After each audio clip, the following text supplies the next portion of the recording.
Hello friends, know everything या YouTube चॅनलमध्ये मी तुमच्या मनापासून स्वागत करते। आज मी तुम्हाला खोकल्यावरती साधा सोपा आणि आयुर्वेदिक असा उपाय या ठिकाणी बनवून दाखवणार आहे।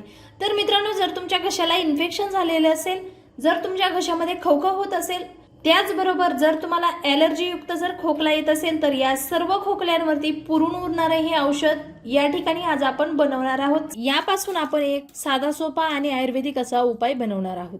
तर मित्रांनो, जर आपल्याला सर्दी झाली तर आपल्याला खोकला हा निश्चित येत असतो। आपल्या छातीमध्ये एक चिकट स्राव साठतो। आपल्या छातीमध्ये कफ साठल्यामुळे आपल्याला वारंवार खोकला येत असतो। तर ही जी खोकल्याची प्रक्रिया आहे, ती प्रक्रिया म्हणजे आपल्या छातीतील कफ बाहेर फेकण्यासाठी वारंवार घडत असते।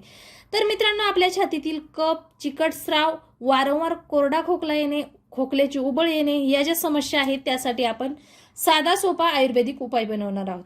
तर त्यासाठी आपल्याला लागणार आहेत 1 विलायची, 3 लवंग आणि 3 काळी मिरी, थोडासा दालचिनीचा तुकडा लागणार आहे। यामुळे आपल्या घशातील इन्फेक्शन पूर्णतः बरे होणार आहे।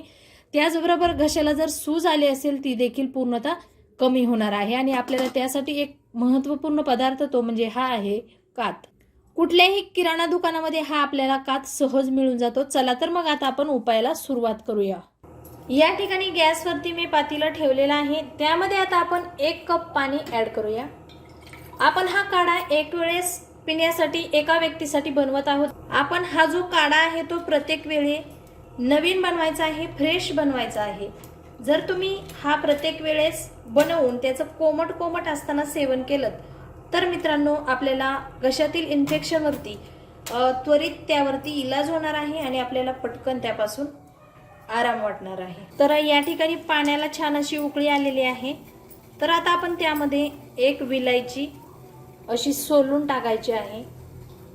3 लवंग त्या देखील आपण यामध्ये ॲड करूया आणि 3 काळी मिरी, त्याचबरोबर एक छोटासा तुकडा दालचिनी ॲड करायची आहे।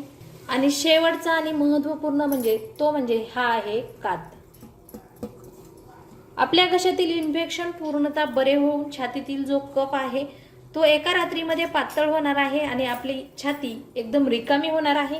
तर आता आपण साधारणतः हे जे मिश्रण आहे ते अर्धा कप होईपर्यंत उकळवून घेणार आहोत।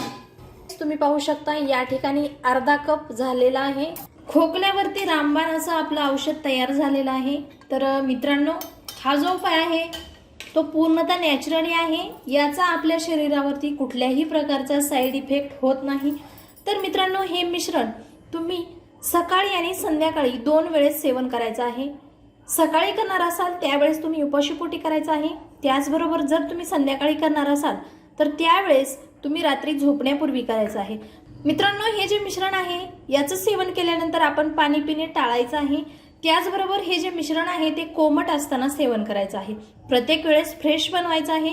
जर मित्रांनो सलग तुम्ही हा 3 दिवस उपाय केला तर तुम्हाला कसल्याही प्रकारचा खोकला, कफाचा खोकला, कोरडा खोकला, खोकल्याची वारंवार उबळ येणे, जर तुमच्या घशामध्ये इन्फेक्शन झालेलं असेल, सर्दी होण्याची जी प्रक्रिया असते त्यापूर्वीच जर तुम्ही हा उपाय केला तर मित्रांनो तुम्हाला सर्दी होणार नाही।